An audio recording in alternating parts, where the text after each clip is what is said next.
Reserve bank के नियमों के इस विस्तृत विश्लेषण में सभी का स्वागत है। आज के इस डीप डाइव में हम एक एक्सपर्ट लेंस से भारतीय रिजर्व बैंक के उन बुनियादी नियमों को डिकोड करेंगे जो डिजिटल वॉलेट्स और प्रीपेड कार्ड्स की पूरी नींव रखते हैं। ये टॉपिक इसलिए बहुत महत्वपूर्ण है क्योंकि ये सीधे तौर पर हमारे डिजिटल लेन देन के भविष्य को आकार देता है। तो चलिए बिना किसी देरी के सीधे मुद्दे पर आते हैं। डिजिटल पेमेंट्स आज के दौर में कॉमर्स की बिल्कुल रीढ़ बन चुके हैं। हम हर दिन इनका इस्तेमाल होते हुए देखते हैं। ऐसे में ये समझना बहुत दिलचस्प हो जाता है कि नियामक संस्थाएं यानी हमारे रेगुलेटर्स इन ट्रांजैक्शंस के इर्द गिर्द सुरक्षा की एक अभेद्य दीवार कैसे खड़ी कर रहे हैं। ये सिर्फ तकनीक का मामला नहीं है, बल्कि एक बहुत ही सख्त कानूनी ढांचे का भी है। यहाँ रिजर्व बैंक ऑफ इंडिया के मास्टर डायरेक्शंस गेम चेंजर साबित होते हैं। ये दिशा निर्देश हवा में बातें नहीं करते, ये एकदम स्पष्ट कानून हैं जो तय करते हैं कि इस डिजिटल पेमेंट स्पेस में कौन काम करेगा, कैसे करेगा और उस पर निगरानी कैसे रखी जाएगी। सच कहें तो इसके बिना इस स्पेस में कोई भी संस्था काम करने की सोच भी नहीं सकती। इस पूरे फ्रेमवर्क को आसानी से समझने के लिए इसे एक 1-3-1 मॉडल में बांटा गया है। पहले बात करेंगे 3 मुख्य रेगुलेटरी स्तंभों की: वर्गीकरण, संचालन और उपभोक्ता संरक्षण, और फिर आखिर में देखेंगे कि फिनटेक के इकोसिस्टम पर इसका क्या अंतिम प्रभाव पड़ने वाला है। तो चलिए पहले स्तंभ से शुरुआत करते हैं, वर्गीकरण और पूंजी।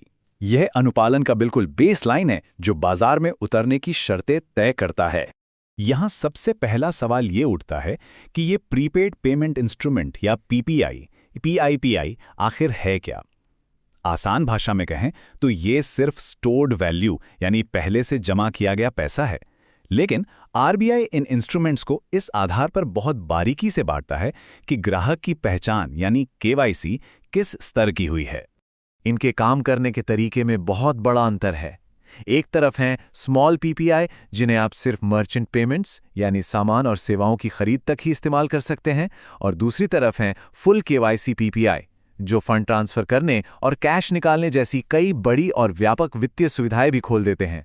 अब बात करते हैं पैसों की, और यहाँ पूंजी की पर्याप्तता पर कोई समझौता नहीं है। अगर कोई नॉन बैंक कंपनी इस मैदान में उतरना चाहती है तो शुरुआत में उसके पास कम से कम 5 करोड़ रुपए की पॉजिटिव नेटवर्थ होनी ही चाहिए। और बात यहीं खत्म नहीं होती। तीसरे वित्तीय वर्ष के अंत तक इसे 15 करोड़ रुपए के एक मजबूत स्तर तक पहुंचाना अनिवार्य है। सीधा सा संदेश है, केवल गंभीर खिलाड़ी ही बाजार में टिकेंगे। ऑथराइजेशन की प्रक्रिया भी किसी अग्नि परीक्षा से कम नहीं है। फॉर्म ए भरने से लेकर 6 महीने की एक बहुत ही सख्त विंडो मिलती है। इस दौरान एक व्यापक सिस्टम ऑडिट रिपोर्ट के जरिए कंपनी को अपनी तकनीकी सुरक्षा का पुख्ता सबूत देना होता है। तब जाकर कहीं फाइनल ऑथराइजेशन सर्टिफिकेट हाथ लगता है। अब बढ़ते हैं दूसरे प्रमुख स्तंभ की ओर, ऑपरेशंस और सिक्योरिटी की ओर। इधर नियम पूरी तरह से फंड्स की अखंडता सुनिश्चित करने के लिए बनाए गए हैं। यहाँ सारा खेल रिस्क को कम करने का है। इसके लिए एस्क्रो अकाउंट्स को एकदम अनिवार्य बनाया गया है।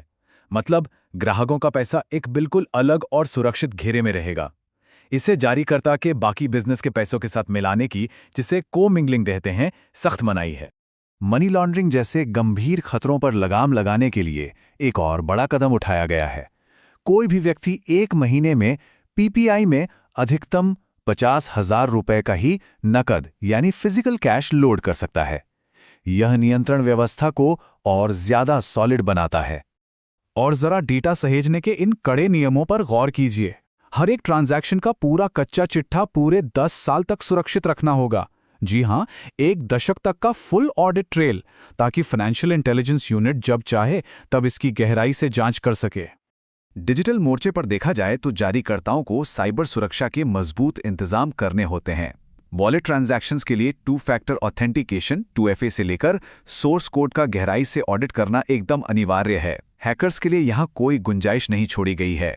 अब आते हैं तीसरे और शायद सबसे अहम स्तंभ पर, कस्टमर प्रोटेक्शन। ये ढांचा उपभोक्ताओं के लिए एक लोहे की ढाल का काम करता है।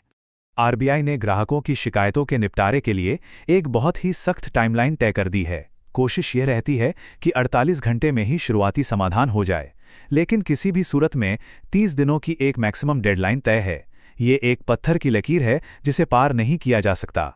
अगर कोई अधिकृत यानी अनऑथराइज्ड ट्रांजैक्शन हो जाए तो नुकसान कौन भरेगा? इस ब्रेकडाउन को देखने पर साफ पता चलता है कि नियमों का पूरा झुकाव ग्राहकों को सिस्टम की खामियों से बचाने की तरफ है। मान लीजिए कि गलती ग्राहक की ही है और उसने लापरवाही में अपना पासवर्ड किसी को बता दिया। फिर भी जैसे ही वो कंपनी को इस ब्रीच की रिपोर्ट करता है, उसका वित्तीय नुकसान उसी सेकंड रुक जाता है। सूचना देने के बाद की पूरी जिम्मेदारी पीपीआई जारीकर्ता के सिर आ जाती है।